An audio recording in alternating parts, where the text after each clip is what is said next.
Брза реакција е дел од Defender 24, најголемата вежба на НАТО предводена од САД во Европа, која опфаќа повеќе од 17.000 американски, 23.000 членови на мултинационалните служби од над 20 сојузнички партнерски земји.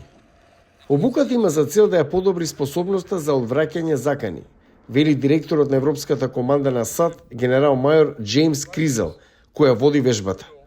Тој забележува зајакнување на НАТО со приемот на Шведска како 32-ра членка. NATO is deterring against any chronic threat. НАТО е определен да ги одвраќа хроничните закани, како што посочи генералот Каволи. Вежбите како оваа во нордиските земји помагаат да се овозможи обука на одвраќање и да се манифестира силата на НАТО. Кристофер Каволи е шеф на Европската команда на САД и врховен командант на сојузничките сили во Европа од јули 2022. Воени представници велат дека руската агресија врз Украина драматично го променила безбедносното опкружување во Европа.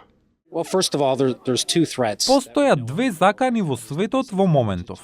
Заканата од Кина и заканата од Русија.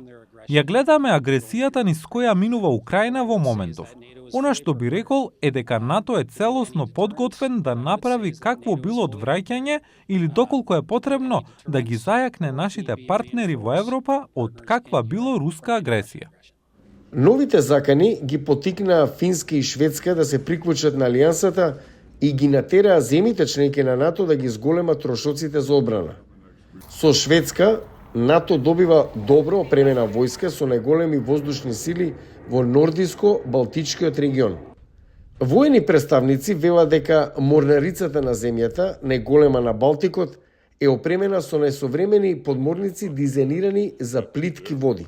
As a small country, we have a small armed forces. Ние сме мала земја, имаме мали вооружени сили, но нашите единици и капацитети се силни во рамките на капацитетот што го имаме и ќе биде придонес за НАТО. Заедно ќе бидеме силни.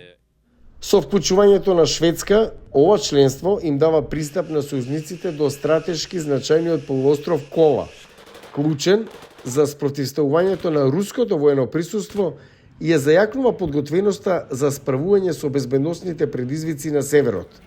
Воениот персонал, распореден на вежбата од САД, Шпанија, Унгарија и Италија, ја нагласува важноста на оваа обука.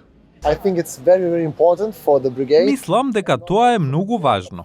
И не само за нашата бригада, туку и за цело НАТО, затоа што можеме да ги зголемиме воздушните капацитети, а создаваме и подигаме стандарди за подобра интероперабилност. Дефинитивно ни требаше ваква вежба. Учиме многу работи, индивидуално, но и како единица. Предвидено е вежбата да трае до 31 мај. Брзата реакција е поврзана со вежбата на НАТО Одлучен одговор, заедно со националните вежби, како што се пролетен удар во Шведска, Јужна квадрига во Германија и Дачија 24 во Романија, каде ќе се одржи едно од најголемите симулирање на воздушна воена операција од Втората светска војна.